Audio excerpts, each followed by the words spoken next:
Hello everyone, সকলকে welcome জানাইছো আজিৰ ভিডিঅ'লৈ। কেন্দ্ৰীয় চৰকাৰৰ ফালৰ পৰা ৰিলিজ হোৱা এটা পৰীক্ষাৰ বিষয়ে আজি কিছু কথা আলোচনা কৰিম। যেহেতু আমাৰ অসমত বহুত ল'ৰা ছোৱালীয়ে বহুত ষ্টুডেন্টছে এডিআৰইৰ কাৰণে প্ৰিপাৰেচন চলাইছিল বা এডিআৰই পৰীক্ষা দিছিল, কিছুমানৰ কিবা কাৰণত বেয়া হৈছে, গতিকে বেয়া হ'লেও এটা প্ৰিপাৰেচন আমাৰ হৈ গৈছে।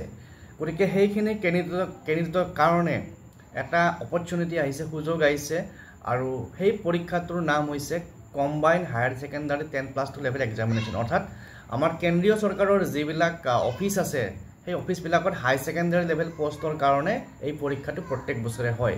তো এইবাৰো এই পৰীক্ষাৰ নটিচ আহিছে, আৰু এই পৰীক্ষাটোৰ কাৰণে এলিজিবিলিটি বা শিক্ষাগত অৰ্হতা হ'ব লাগিব হাই সেকেন্ডাৰী পাছ, আৰু বয়সৰ সীমা আছে 18 পৰা 27 বছৰ, যিখিনি আমাৰ জেনেৰেল কেটেগৰী। বাকী OBC ST ST তেওঁলোকে চৰকাৰৰ ৰুল মতে ৰেহাই পাব, বয়সৰ সীমা ৰেহাই পাব।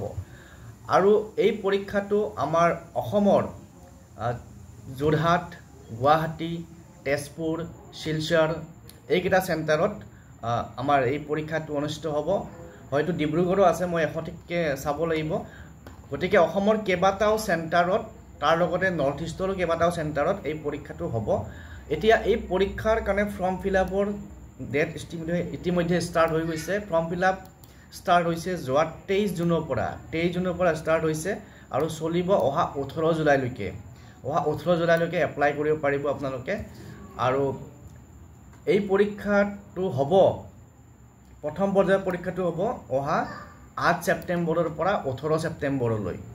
তো ইয়াতে কেইবাটাও পৰ্যায়ত পৰীক্ষা হয়, গতিকে প্ৰথম পৰ্যায়ৰ পৰীক্ষাটো হ'ব আমাৰ 8 ছেপ্টেম্বৰৰ পৰা 18 ছেপ্টেম্বৰলৈ।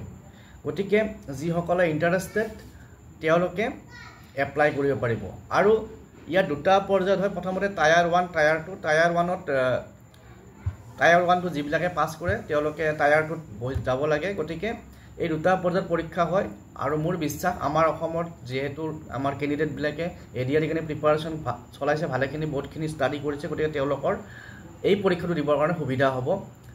গতিকে আজিৰ ভিডিঅ'ত আৰু বাকী কথাখিনি আলোচনা কৰিম। চেনেলটো যদি নতুনকৈ চাইছে ছাবস্ক্ৰাইব কৰি ল'ব, আৰু শ্বেয়াৰ কৰি দিব ভিডিঅ'টো আপোনালোকৰ বন্ধুবৰ্গৰ মাজত যিসকলে হাই ছেকেণ্ডাৰী লেভেলৰ কোৱালিফিকেশ্যনটো পাছ কৰিছে বা হাই ছেকেণ্ডাৰী পাছ কৰিছে। আৰু যিমান পাৰি সিমান শ্বেয়াৰ কৰি দিব, কাৰণ কিয় আমাৰ অসমত গাঁৱে ভূঞে এই পৰীক্ষাটোৰ বিষয়ে বহুতে নাজানে। যিখিনি ল'ৰা ছোৱালীয়ে কোনোবাই কোচিং কৰি আছে বা গভৰ্ণমেণ্ট জববিলাকৰ কাৰণে এপ্লাই কৰি আছে তেওঁলোকে জানে, কিন্তু বাকী যিখিনি আমাৰ কেণ্ডিডেট আছে, যিসকলে ষ্টাডি কৰি আছে, যিসকলে পঢ়াটো চোকা, কিন্তু বহুতে এই খবৰটো গম নাপায়। গতিকে ভিডিঅ'টো শ্বেয়াৰ কৰি দিব। তো এতিয়া আমি চাম এই পৰীক্ষাটো এপ্লাই কৰাৰ কাৰণে ফিজ কিমান হ'ব। পৰীক্ষাটো এপ্লাই কৰাৰ কাৰণে ফিজ হ'ব 100 টকা, আৰু বাকী SC ST মহিলাসকলৰ কাৰণে ফ্ৰী। তাৰপিছত এতিয়া এই পৰীক্ষাটো পাছ কৰাৰ পিছত আপোনালোকে ছাপ'জ চাকৰিটো পোৱাৰ পিছত দৰমহা কিমান হ'ব। দৰমহা হ'ব 33,000ৰ পৰা 42,000। গ্ৰছ পে সোমাই আপোনালোকে 33,000ৰ পৰা 42,000লৈকে পাব। চেণ্ট্ৰেল গভৰ্ণমেণ্টৰ চাকৰি, তাৰ লগতে বাকী যিখিনি ফেচিলিটিছ আছে সেইখিনি থাকিবই। এতিয়া পৰীক্ষাটোত কি আহিব আমি সেইখিনি চাম। পৰীক্ষাটোনো কি ছাবজেক্ট আহিব। তো পৰীক্ষাটোত প্ৰথমতে আহিব ইংলিছ আহিব, তাৰপিছত আহিব আমাৰ জেনেৰেল ইণ্টেলিজেঞ্চ বা ৰিজনিং আহিব, আৰু কোৱান্টিটেটিভ এপ্টিটিউড, বেছিক যিবিলাক আমাৰ মেথমেটিক্সৰ নলেজ সেইখিনি আহিব, আৰু জেনেৰেল এৱাৰনেছ বা জেনেৰেল নলেজ। তো তাৰ ওপৰতে কুৱেশ্যন আহিব, আৰু 60 মিনিটৰ পৰীক্ষা এটা হ'ব। আৰু এই পৰীক্ষাটোত পাছ কৰাৰ পিছত নেক্সট লেভেলৰ ছেকেণ্ড ফেজৰ পৰীক্ষাটোৰ কাৰণে কেণ্ডিডেট ছিলেকশ্যন কৰা হ'ব।